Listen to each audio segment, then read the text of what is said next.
D-E-A-D-G-A-M-E-S, Dead Games, D-E-A-D-G-A-M-E-S, Dead Games, D-E-A-D-G-A-M-E-S, Dead Games, D-E-A-D-G-A-M-E-S, Dead Games. Dead Games. What went wrong in these dead games? Dead Games. Everything was fine, then suddenly it changed. Dead Games. Figuring it out is gonna be strange. Dead Games. Let's discuss in this video. Dead Games. Dead Games.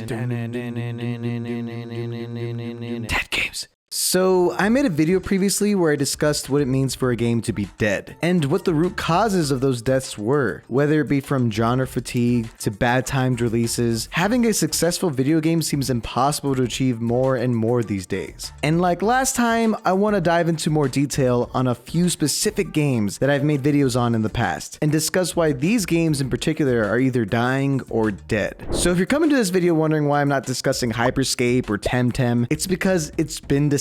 So check out that video if you haven't already. But without further ado, let's begin with D-E-A-D-G-A-M-E-S, Dead Games. It's so funny, I mentioned this game in my last video. Hi-Rez has since moved on and is working on Rogue Company, a game that is a little bit too new for me to say if it's dying or even dead at this point, but hopefully Hi-Rez can learn from Realm Royale's mistakes and make a much better game. And to nobody's surprise, it made it into this video. Rogue Company was a pretty unique experience for better or for worse. It is a class-based tactical third-person shooter made by Hi-Rez, the same people behind Paladins and Realm Royale, so their track record is consistent to say the least. Initially, I did enjoy playing this game and found myself excited for its future, but it had a lot of issues that I feel like Rogue Company didn't focus on heavily enough. Graphically, the game looks like a mobile game. It has weird animations, and the way your character flies in looks so sloppy. While some character designs were really cool and unique, like Glitch and Dima, they all lack strong personalities, making it very hard to attach yourself to a character, the same way you would find yourself loving a character in Overwatch and Apex. What made it worse was that the cosmetics would straight up change how your character looked completely. For example, it would make this dweeb look like Rambo, or this dude look like Dr. Disrespect. It's like Hi-Rez saw that Fortnite was collabing with other famous people, so we gotta collab with them too, because that's what makes a game successful. Not understanding that in Fortnite, the cosmetics don't matter, but in this game, it kinda does, because you need to know who you're fighting against, because it's a class-based shooter, and the gameplay didn't fundamentally change at all. The core gameplay still feels clunky to control, being down feels terrible since reviving in this game is usually a terrible choice. The gun balance feels so arbitrary, and putting the core gameplay behind a paywall, both with the characters and the weapons, seems like a cash grab move, and less of a user-friendly experience. While yes, you can still find games under 5 minutes for most game types, the game just isn't going to see any growth again. I mean, they made a whole Dr. Disrespect level. When's the last time that guy played? And I think it's too late for them to make a comeback. Some aspects of this game were great, but the whole package is just a mess. Rogue Company just went rogue.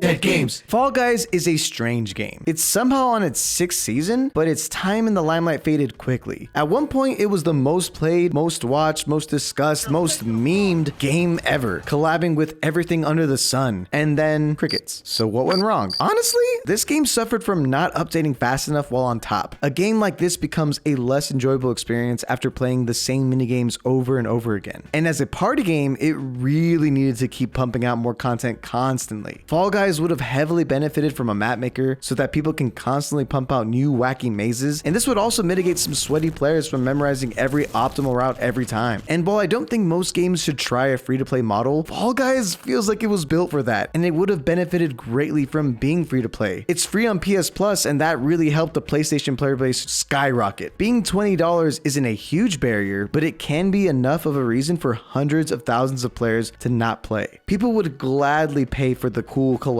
cosmetics like Sonic or Sussy Guy, and the game would easily be profitable. Not to mention not releasing on the Switch still. I mean, they said 2022, but we're almost halfway there. Where is it at? That's the most obvious place for this game to be on. In the end, I think Fall Guys, if it went free to play, could see a small comeback, and it usually gets a little attention when they host huge tournaments, but I can also see it fading away completely in the next few months. But time will tell if Fall Guys will fall. Dead Games. Spellbreak was such a cool idea on paper. Magical battle royale that looks like Breath of the Wild? What could go wrong, right? right? So Spellbreak wasn't the most poppin' game to begin with, but its core gameplay is really what held it back. Every spell being a projectile, your movement being limited to your mana, which also acts as your ammo. There's just a lot of things to keep track of, making this game the least noob-friendly game I've ever played. This is a game that I feel like I never got good at, which is saying a lot because every other game I think I could hold my own and win. But this one is hard. And if you're a battle royale, that can be a problem because not winning once every 20 games sucks. And with the majority of the player base being day one beta testers, most people will die instantly or just play against literal bots before leaving to go back to Apex or Fortnite. Conceptually, this is a great game, but as a battle royale, it was just too chaotic, too vertical, and honestly too hard to keep coming back to. Hell, even some of my friends like Doe who were cracked at this game and would win all the time moved on as well, because the gameplay just wasn't as dynamic as it looks once you start understanding what the best strategies are. Not to mention, they never updated the amount of gauntlets that you had. You're stuck with the same 6 since day one. Spellbreak, you deserve a spell break. Suck, Macro. Dead games. So I never covered this game, and it wasn't for lack of trying. A lot of people were wondering, Macro, why didn't you make a video for this game? Where is Battlefield 2042 for noobs? Trust me, I wanted to make a video on this game. I got early access. They sent me a jacket, a keyboard, a controller, a hat, a bunch of other crap to convince me to play this game, and I did. And you know what happened? My character literally couldn't move his head. Forces asserting control over initial. I had tech support try and help me. I reinstalled and uninstalled a bunch of programs. Nothing worked. But in the end, it didn't really matter because this game flopped hard. It was a buggy, incomplete mess. So I don't think I missed out. There's so many videos explaining the fall of this game from people who actually got to play it, but I think my experience speaks for itself. Battlefield 2042 died 20 years before its own date. Dead games. This game was always on an uphill battle from day one. It's a completely original idea, dodgeball the game. So what went wrong? Well, the gameplay just wasn't that deep and was kind of repetitive quickly. The way the game looked always bothered me, and it didn't encourage me to buy anything in their stores for that same reason, which was kind of a big deal for them. It felt like a game that didn't have much to offer both gameplay-wise and content-wise. It was fun for like a month, but it makes complete sense why nobody really talks about it anymore, and I don't think it's anyone's favorite game anyway. Knockout City just got knocked out by the competition. Dead games. This game was dead on arrival. If your main competition is Super Smash Bros. Ultimate, one of the most balanced, beautiful platform fighters ever made that had every single Nintendo character and almost every single important video game character in existence, you better come in guns a-blazing. And you know what they did? They got Garfield. That's it. This is one of the lowest reviewed games on my channel. If you want to see me tear it down there, go ahead. Nothing has changed. This game is dead. Hopefully the Cartoon Network fighting game's a lot better because this one just sucked.